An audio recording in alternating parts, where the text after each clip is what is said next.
ela traz previsão a 3 tipos de guarda. Nós temos aí guarda unilateral, guarda compartilhada e a guarda alternada. Em que pese essa última, ela não está dentro da nossa legislação, mas comumente ela é usada. Dentro ali, na sua pergunta, a regra, ou seja, que seja discutido num eventual divórcio, uma eventual separação, a regra é que fique unilateral, que só um detenha essa guarda única e exclusiva. Pode ser, a legislação não traz qualquer tipo de obstáculo, seja a mulher ou o homem, não importa. É muito comum a guarda ser dada ao homem também. Então, isso deve ser decidido levando em consideração o bem-estar da criança, ou seja, aquilo que é o melhor para a criança ou adolescente. Então, se tiver um acordo, a regra é que talvez ali fique com a mulher e ali seja determinada uma regulamentação de visita para que o pai possa ter ali em períodos determinados acesso ali à criança. Muito bem. Doutor, então já que o senhor falou que existem vários tipos de guarda, comece explicando para a gente o que é a guarda compartilhada. Vamos lá. A guarda compartilhada, ela foi instituída dentro da nossa legislação em 2008. Em 2014, ela ganhou regulamentação. Porque a guarda compartilhada, Mariana, ela é uma guarda ainda que, quando ela foi ali instituída em 2008, existia muita resistência por parte do Poder Judiciário, por parte de doutrinadores, ou seja, o próprio Judiciário via aquilo com não bons olhos. Por quê? A guarda compartilhada nada mais é do que a criança tem ali a convivência, a gente diz que ela é simultânea, tanto com um quanto com o outro. Então existia uma barreira muito grande, né? Então vou dar um exemplo para que o nosso público possa entender. Imagina, o pai que reside numa cidade e a mãe em outra, a guarda compartilhada fica difícil, porque a escola, via de regra, você não consegue matricular a criança em 2 escolas, ela vai permanecer em uma. E aí ela fica em uma escola do determinado período, 2, 3 dias na casa da mãe, 2, 3 dias. Se for muito longe, por isso que tem que analisar o caso, porque se for muito longe, fica realmente assim, extremamente inviável esse tipo de guarda. Mas a guarda compartilhada, ela foi ganhando força, em 2014 foi regulamentada, e através dessa regulamentação, foi onde ela pôde ser mais assim utilizada dentro do próprio judiciário, que tinha essa resistência muito grande. Então, para que você tenha uma ideia, a guarda compartilhada ela pode ser solicitada pelos pais ou, a depender do caso concreto, o próprio juiz, o próprio magistrado, levando em consideração sempre o bem-estar da criança, pode determinar que o poder familiar seja exercido tanto pelo pai quanto pela mãe, que ela é forma simultânea, né? É verdade. Agora, doutor Elton, vamos aqui abraçando a todos os nossos ouvintes e também colocando aqui os nossos telefones, né? 4397-6520, onde você pode participar aqui com a gente. 989043747 é o nosso WhatsApp. Você pode tirar as suas dúvidas sobre a guarda do menor, né?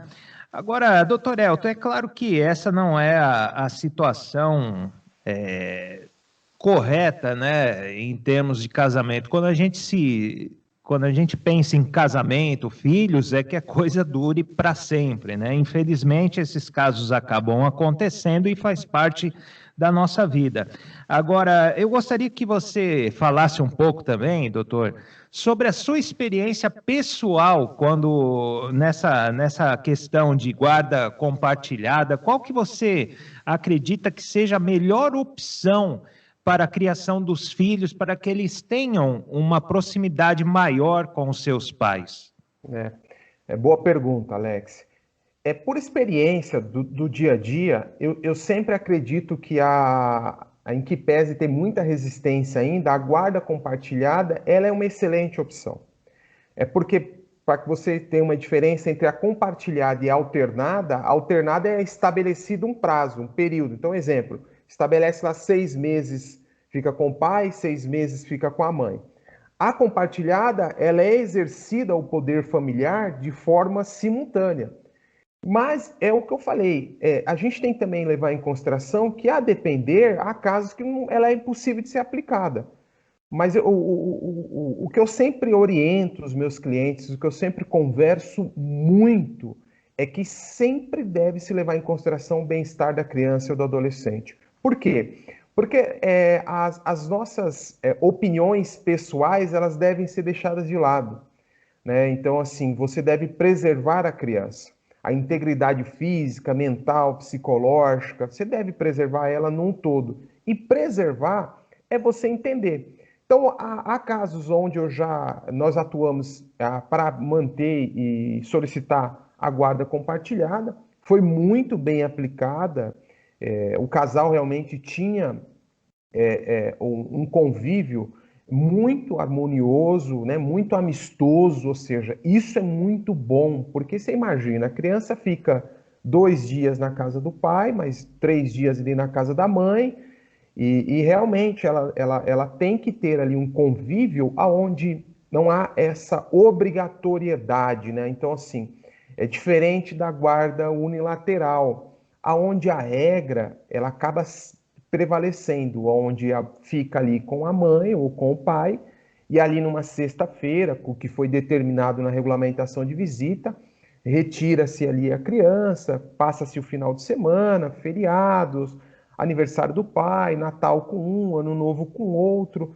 Então, sempre há isso deve ser usado quando perceber que o convívio, e aí agora o convívio dos adultos vai acabar atrapalhando mais do que ajudando, porque a criança não pode estar com um e aquele que ela estiver naquele momento, aquele está ali talvez denegrindo a imagem do outro que não está ali.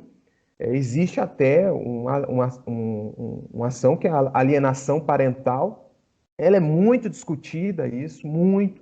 Inclusive, existem projetos no próprio Congresso tentando, de fato, realmente retirar essa lei, porque ela é difícil de provar.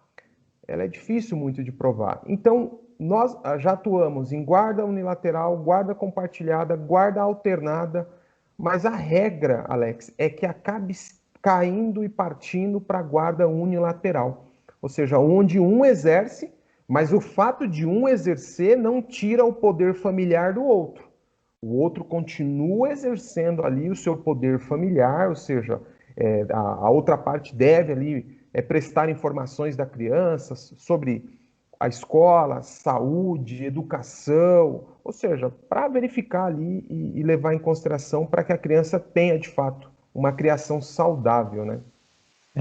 Verdade. E isso depende muito também do relacionamento dos pais, né? Porque cada um tem uma concepção diferente, ainda quando os dois entram em acordo, a coisa fica mais fácil, mas nem sempre é assim, né? Infelizmente. Infelizmente, Alex. Muito bem. Doutor, se acontecer por acaso de um pai ou de uma mãe eles conseguirem a guarda do filho, mas o outro lado, ele lutar, assim, ele tentar pegar de volta, você consegue fazer essa coisa de reaver a guarda do seu filho, se ele foi tomado? Sim, porque assim, a guarda ela pode ser determinada de várias formas. Hoje você consegue ter ali a guarda por uma questão liminar. Um exemplo, a criança está sendo colocada em risco e a outra parte sabe disso, né? Ou seja, o próprio Estatuto da Criança e do Adolescente traz previsão, porque é crime e tem que ser tratado dessa forma, não pode ser tratado de outra forma. Então, assim, percebendo que a criança está em vulnerabilidade, você determina isso para o juízo, que é da vara da família e das sucessões, determina para o juízo, explica o que está ocorrendo, tenta demonstrar isso, para que o juiz, em caráter liminar, aquela criança seja retirada daquele seio onde ela vive, sob pena de colocar a própria integridade física dela nesse contexto, e ela é retirada liminarmente. O que é a liminar, Mariana, para que os nossos ouvintes entendam? O juiz ele concede hoje, terça-feira, e vai discutir o mérito daqui 1 mês, 2 meses, não importa, mas já está valendo, né? Ou seja, você já salvaguardou a criança ou adolescente. Tira a criança daquele seio, ela permanece sobre a segurança e o juiz vai discutir isso 2, 3 meses, ou a depender até antes mesmo. Então, esse é o contexto. Agora, o que acontece muitas vezes na prática foi justamente o que o Alex acabou de comentar. Quando não há esse convívio harmonioso, existe muita, eu vou traduzir para que o nosso ouvinte entenda, existe muita birra. Existe muita birra. Então, a criança, adolescente, os nossos ouvintes têm que ter ciência, ela não pode ser usada como moeda de troca. Ela não pode. E é comum. Infelizmente, Alex, Mariana, nosso ouvinte, é comum a criança ser usada como moeda de troca. Ó, eu não deixo você ver a criança. Já tivemos casos assim no escritório, vários. E nós provamos. Porque muitas vezes o pai quer ver a criança, não consegue, a mãe proíbe ele de ver a criança, ele não tem acesso, e aí ele entra judicialmente com isso, e aí ela diz que o pai é um pai violento, que é um pai, enfim, e não prova. Então, o fato não é você falar, o fato é você provar, né? E hoje tem vários meios, né, Mariana? Hoje você tem o WhatsApp, hoje você tem rede social, hoje isso é extremamente comum ser usado dentro do judiciário. Agora, o que você não pode é usar a criança como moeda de troca. Dizer, ó, nós, como o Alex colocou, houve um rompimento, e já que houve um rompimento, o meu desejo pessoal é maior do que o meu desejo de mãe e de pai. Isso não pode. Porque uma vez sendo usado isso, você consegue sustentar isso até por um período. Mas não consegue sustentar isso muito tempo. Então é comum, a criança começa a ter... Eu não digo criança muito, né? Numa idade, numa terra idade, mas uma criança que já tem 7, 8, 9, ela já consegue ter esse discernimento e entender que aquilo que está acontecendo com ela não é muito bom e não está fazendo bem para ela. Então, eu vou sempre frisar, a criança não pode ser usada como moeda de troca, sob pena de perder a guarda. Tem um outro detalhe, Mariana, sob pena de perder essa guarda ainda. Ô, doutor, existe algum estudo, até pela sua própria experiência, onde mostra em qual lado que esses casos de alienação parental é mais forte? Tipo, a mulher tende a fazer mais isso do que o homem, ou o homem tende a fazer mais isso do que a mulher? Excelente pergunta, Mariana. Eu sou um defensor nato das mulheres. E aqui faço a ressalva, não por nada, mas infelizmente é muito comum a mulher usar isso. Infelizmente. Então já tivemos inúmeros casos no escritório, Mariana, onde nós provamos que aquilo ali era meramente um aborrecimento pelo divórcio e pela separação. E a criança, uma criança de 6 anos, estava sendo usada. Isso não pode. Você entendeu? E é comum. Então hoje, Mariana, eu não vou te precisar a porcentagem, mas hoje é muito comum a mulher usar muito esse artifício, levando em consideração, porque vou traduzir para o nosso ouvinte, ele não ficou comigo, não fica com ninguém, porque, imagina, para um pai, realmente, para um pai de verdade, né, para um pai de verdade, que acompanha a criação, acompanha a escola, acompanha a educação, o desenvolvimento psíquico da criança, não ver a criança. Eu tive um caso, Mariana, eu aqui não revelo nomes, até por ética, mas eu tive um caso onde um pai ficou um ano, quase 1 ano e meio sem ver a criança. Quase 1 ano e meio. E o que ele fez? Nada. Ele simplesmente, ele queria, houve o divórcio, houve a separação, e a mãe achou prudente que não. Então ela mudou de residência. Tem esse outro detalhe, viu, Mariana? É muito comum. Ela mudou de residência, ele não sabia onde estava, mudou a criança de escola, então ele não tinha acesso a mais nada. E não, a lei proíbe. Tem uma ação chamada de busca e apreensão do menor. Isso é muito comum quando você tem indícios de que o pai ou a mãe vai fugir com essa criança, seja interestadual ou até fora do país. Você pede em caráter liminar essa busca e apreensão do menor comunica aeroporto, rodoviária, enfim, para que essa criança não possa sair. E é comum esconder a criança, não pode. Mesmo sendo exercida a guarda unilateral, seja compartilhado, não pode. Aquele outro que não exerce a guarda, ele tem direito ele tem o direito do poder familiar. Então é comum, infelizmente, Mariana, ser usado de forma que traz só prejuízo para a criança, viu? Pois é, tá aí, ouvinte, você está acompanhando o doutor Elton Carmo falando conosco. E veja, se você quer constituir uma família, você que está pensando em casar, ter filhos, veja o tanto de dor de cabeça que o doutor Elton está relatando aqui. Então, pense bem quando você vai fazer isso, porque casamento é responsabilidade, né? E é assumir todos esses problemas. Tudo parece muito paraíso no início, tal, mas, gente, é uma coisa muito séria. Então, valorize a união, tenha paciência. Problemas acontecem todos os dias, não é porque eu mudei um lápis de lugar que você já vai pensar em separação, porque tem muita gente que é impaciente, né? Uma coisa, mas ela limpa demais o meu guarda-roupa. Eu não aguento isso. Gente, por favor, né? Então, é bom colocar isso, porque tá aí, esse é um exemplo que o Dr. Elton está passando aqui para a gente, o tanto de dor de cabeça e mais, você estará prejudicando seus filhos também. Isso mesmo, Alex. Não é, doutor? Pela experiência que você tem e pelos relatos que você está dando, meu Deus do céu. Nós já tivemos caso, Alex, que é onde a criança, uma criança de 5 anos,